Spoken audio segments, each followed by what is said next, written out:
ভবিষ্যতে যদি আমার পরিচয় জিজ্ঞেস করতে হয় তাহলে আমাকে ঢাকা ইউনিভার্সিটির স্টুডেন্ট অথবা জুলাই আন্দোলনের কর্মী হিসেবে পরিচয় দিলে ভালো হয়।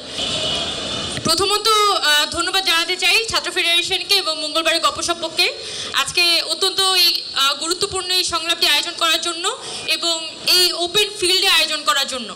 যারা সাধারণ ছাত্ররা আছে আশপাশ থেকে হেঁটে যায় তাদেরও একটা সুযোগ হয় এই আলোচনাগুলো শোনার, কিছুটা ইনসাইট নেয়ার।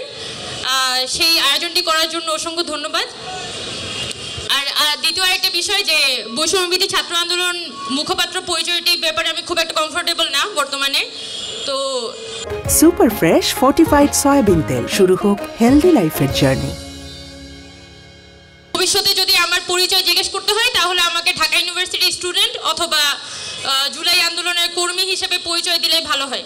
যখন থেকে ঢাকা বিশ্ববিদ্যালয়ে জন্ম হয়েছে তখন থেকে কিন্তু এটাকে বেসিক্যালি একটা কেরানি তৈরির কারখানা হিসেবে ব্যবহার করা হয়েছে। কিন্তু বর্তমানে 2025 সালে এসে এতই দুঃখজনক অবস্থা যে ঢাকা বিশ্ববিদ্যালয় এই কেরানি তৈরির কারখানাও আর হতে পারছে না। একটা ইউনিভার্সিটি যখন তার রাজনৈতিক পরিচয়কে ছাপিয়ে উঠতে পারে না, তাকে আমি কিভাবে করে বিশ্ববিদ্যালয় দাবি করতে পারি? এটা তো একটা পলিটিক্যাল ইনস্টিটিউট, এটা তো কোনো ইউনিভার্সিটি না। এবং আমি এর আগেও আরেকটা এরকম একটা আলোচনায় মঙ্গলবারের গপসপেতে আরেকটা আলোচনা আমি গিয়েছিলাম যে বিশ্ববিদ্যালয়ের কাজ কি, ওইখানের কথা টপিকটা ছিল।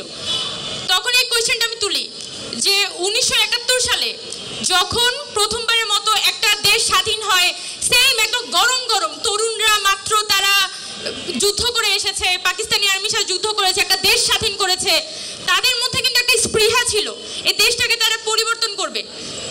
তখন কিন্তু তৎকালীন যে প্রধানমন্ত্রী বা তৎকালীন প্রেসিডেন্ট ছিলেন শেখ মুজিবুর রহমান, তার কাছে একটা বড় ধরনের সুবর্ণ সুযোগ ছিল এই যে ঢাকা ইউনিভার্সিটি বা বাংলাদেশের যে ইউনিভার্সিটিগুলোকে এগুলোকে একটা প্রপার একাডেমিক ইনস্টিটিউশনে রূপান্তরিত করার। কিন্তু সেটা আমরা কি সেটা দেখেছি? সেটা দেখি নাই। বরং 73 সালে একটা ডাকসু নির্বাচন হয়, সেখানে ভোট মানে ব্যালট বাক্স শুদ্ধ তুলে নিয়ে চলে যায় নিজের প্রার্থীকে নির্বাচন করার জন্য। পরবর্তীতে কোন হয়ে যায় 7 মার্ডারের ঘটনা, 80s এখানে এসব বিরোধী আন্দোলন, ঠিক এই বিশ্ববিদ্যালয়ে আরবার নতুন করে একটা পলিটিক্যাল ইনস্টিটিউশনে রূপান্তরিত হয়ে যায়।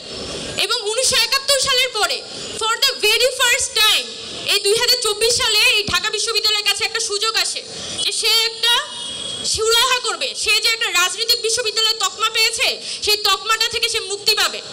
কিন্তু অত্যন্ত দুঃখজনক ব্যাপার, আমাদের সরকার মানে অন্তর্বর্তীকালীন সরকারের কথা আর কি বা বলবো, আমাদের এই অন্তর্বর্তীকালীন সরকার আমাদের যে 36 পৃষ্ঠার ভিসির যে একটা মানে লোগো আমরা পেয়েছি যে আমাদের এখানে 36 পৃষ্ঠার ভিসি আছে, বা আমাদের অন্যান্য প্রশাসনিক কর্মকর্তা, এমনকি আমাদের ছাত্র রাজনৈতিক সংগঠন, তাদের কারো থেকেই আমরা ওই আন্তরিকতাটা দেখি নাই যে তারা এই ঢাকা বিশ্ববিদ্যালয়ে ছাত্র রাজনীতির একটা সুরাহা করতে চায়।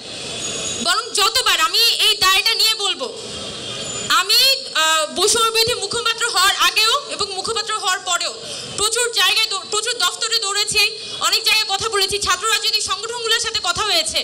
এবং আমার খুব স্পেসিফিক একটা কথা ছিল যে আচ্ছা এখানে ছাত্র রাজনীতি বন্ধ না হোক, কিন্তু এটাতে তো একটা প্রপার দরকার, এটা তো একটা ঠিক করা দরকার। যেভাবে করে ইউনিভার্সিটিগুলো চলছে এভাবে তো চলতে পারে না, আপনারা অ্যাটলিস্ট একটা সেটেলমেন্টে আসেন।